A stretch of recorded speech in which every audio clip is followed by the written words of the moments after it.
எடப்பாடி பழனிசாமி அவர்கள் தமிழ்நாட்டிலே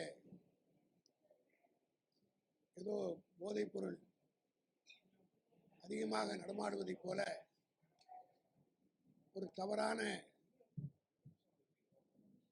சித்தரிப்பை காட்டுவதற்காக, குறிப்பாக அவருக்கு அரசியலில் ஏற்பட்டிருக்கிற நெருக்கடியை தவிர்ப்பதற்காகவும், கூட்டணியில் ஏற்பட்டிருக்கிற பிரச்சனைகளை கையாள முடியாமலும் திராவிட முன்னேற்ற கழகத்தின் மீது ஏதேனும் பழி சொல்ல வேண்டும் என்ற நோக்கத்தோடு, ஏனென்றால் 3 ஆண்டு கால ஆட்சியிலே குறிப்பாக இந்த ஆண்டு சமர்ப்பிக்கப்பட்டிருக்கிற நிதிநிலை அறிக்கையை அனைத்து தரப்பினரும் பாராட்டியிருக்கின்றார்கள். எங்களை கடுமையாக விமர்சித்த பத்திரிகைகள் கூட இந்த ஆண்டு நிதிநிலை அறிக்கையை மனதார பாராட்டி இந்தியாவுக்கே வழிகாட்டக்கூடிய ஒரு நிதிநிலை அறிக்கையாக இது அமைந்திருக்கிறது என்று சொல்லத்தக்க வகையிலே அனைத்து தரப்பினரும் பாராட்டுவதைக் கண்டு தாங்கிக் கொள்ள முடியாத எடப்பாடி அவர்கள் இன்றைக்கு ஒரு ஆர்ப்பாட்டம் என்கிற பெயரிலே அந்த ஆர்ப்பாட்டத்தினுடைய நோக்கம் என்ன என்பதை அவர் தெளிவுபடுத்தியிருக்க வேண்டும். தமிழ்நாடு எந்த அளவுக்கு இன்னைக்கு வளர்ச்சி பெற்றிருக்கிறது, இந்தியாவிலேயே முதன்மை மாநிலமாக தமிழகம் திகழ்வதை தாங்கிக் கொள்ள முடியாமல் தான் எடப்பாடியும் பாஜக, ஏன் மோடியே அடிக்க வருகிறாரே, வந்து திமுகவின் மீது இந்த ஆட்சியிலே தமிழ்நாடு பெற்ற வளர்ச்சி பெறவில்லை, இதை செய்யவில்லை, அதை செய்யவில்லை என்று குற்றம் சாட்ட முடிகிறதா என்றால் இல்லை. மாறாக அழுத்து போன உளுத்து போன அரசியலை அவரே பேசுகிறார். அதாவது வாரிசு அரசியல் என்று சொல்கிறார். அதிலும் அண்ணாமலை அவர்கள் ஏதோ போதைப் பொருள் தமிழ்நாட்டில் தான் அதிகமாக இருப்பதைப் போல பேசுகிறார். அதாவது உன்னை மறந்து விடக்கூடாது, ஒரு விரலை எதிரியை காட்டுகிற போது 3 விரல் தன்னை காட்டுகிறதை மறந்து விடக்கூடாது என்று பழமொழி சொல்வார்கள். அதுபோல இந்தியாவிலேயே அதிகமான போதைப் பொருள் கைப்பற்றப்பட்ட இடம் குஜராத்.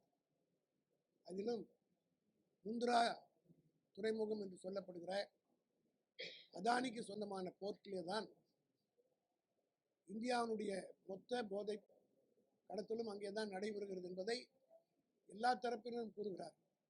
கடந்த 28ஆம் தேதி, பிப்ரவரி 28ஆம் தேதி கூட 3300 கிலோ போதைப் பொருளை அந்த போர்ட்டிலே இருந்து பிடித்திருக்கிறார்கள்.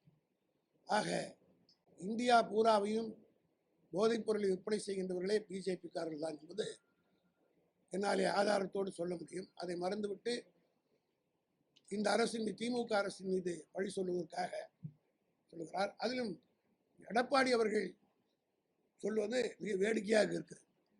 நீங்கள் யாரும் மறந்திருக்க மாட்டீர்கள், அவர் முதலமைச்சராக இருந்தபோதுதான் தமிழ்நாட்டிலே காவல்துறையினுடைய டிஜிபியாக இருந்த டி.கே. ராஜேந்திரன் அவர்களும், கமிஷனராக இருந்த ஜார்ஜ் மீதும், எடப்பாடியுடைய அமைச்சரவையில் இருந்த விஜயபாஸ்கர் மீதும், ரமணா மீதும்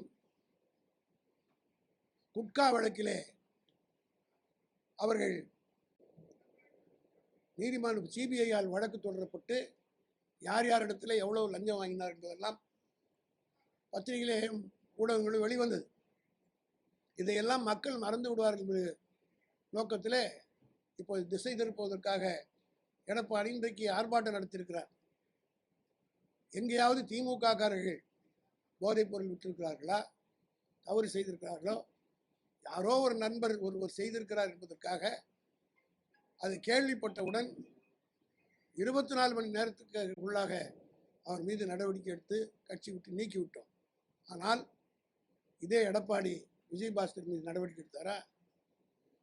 ரமணா மீது நடவடிக்கை எடுத்தாரா? ஏன் பொள்ளாச்சியிலே பாலியல் பலாத்காரம் நடந்தது, எத்தனை பெண்கள் கற்பழிக்கப்பட்டார்கள், எத்தனை பெண்கள் மானபங்கப்படுத்தப்பட்டு பிளாக்மெயில் செய்யப்பட்டார்கள், இதையெல்லாம் வேடிக்கை பார்த்து கொண்டு தானே எடப்பாடி இருந்தார். அப்படி அவருடைய கட்சிக்காரர்கள் செய்ததை அவர் மீது அவர் நடவடிக்கை எடுத்தாரா? எங்கள் தலைவர் தளபதி அவர்கள் யார் தவறு செய்தாலும் எவ்வளவு பெரியவர் தவறு செய்தாலும் அவர்கள் எந்த கட்சியை சார்ந்தவர்களாக இருந்தாலும் தயவு தாட்சி என்று நடவடிக்கை எடுக்கிற ஒரு அரசாக இது திகழ்ந்து கொண்டிருக்கிறது. ஏன் இந்த கடலூர் தொகுதியுடைய எம்பி மீது கூட ஒரு வழக்கு வந்தது.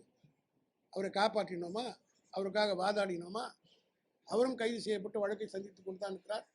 ஆக திராவிட முன்னேற்ற கழகத்துடைய ஆட்சி காலத்தில், ஏன் அண்மையிலே கூட எங்களுடைய சட்டமன்ற உறுப்பினருடைய மகள் ஒருவர் மீது சொன்னார்கள், உடனே கைது செய்யப்பட்டு நீதிமன்றத்தால் விடுவிக்கப்பட்டிருக்கிறார், ஜாமீனில் விடுவிக்கப்பட்டிருக்கிறார்.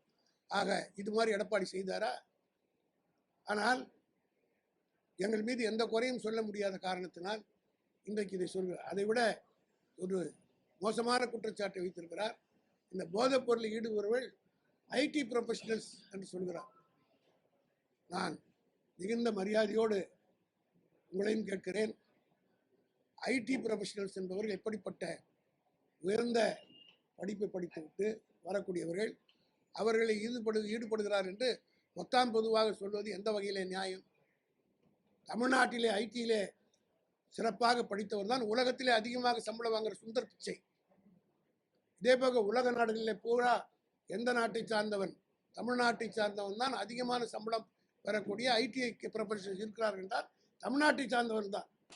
அதிலும் எங்களுடைய ஆட்சி காலத்திலே, அதாவது எங்கள்னா திராவிட இயக்கத்துடைய ஆட்சி காலத்திலே படித்து பட்டம் பெற்றவர் தான் உலகம் பூரா புகழ் பெற்றிருக்கிறார். அவர்களெல்லாம் இழிவுபடுத்துகிற வகையிலே ஐபி ப்ரொஃபஷனல்ஸ் ஈடுபட்டிருக்கிறார் என்று எடப்பாடி சொல்கிறார். இந்த 2 நாட்களுக்குள்ளாக அதை அவர் வாபஸ் பெறாவிட்டால் திமுக ஐடி அணியின் சார்பாக வழக்கு தொடர்ந்து நீதிமன்றத்திலே ஐடி ப்ரொஃபஷனல்ஸை அவர் இழிவுபடுத்துவதற்கு பகிரங்கமாக மன்னிப்பு கேட்க வேண்டும். பாதகம் செய்பவரை கண்டால் நாம் பயங்கொள்ளலாகாது பாப்பா, மோதி மிதித்து விடு பாப்பா, அவர் முகத்தில் உமிழ்ந்து விடு பாப்பா. அண்மை செய்திகளை உடனுக்குடன் தெரிந்து கொள்ள இணைந்திருங்கள் இயம்நாடு தொலைக்காட்சியுடன்.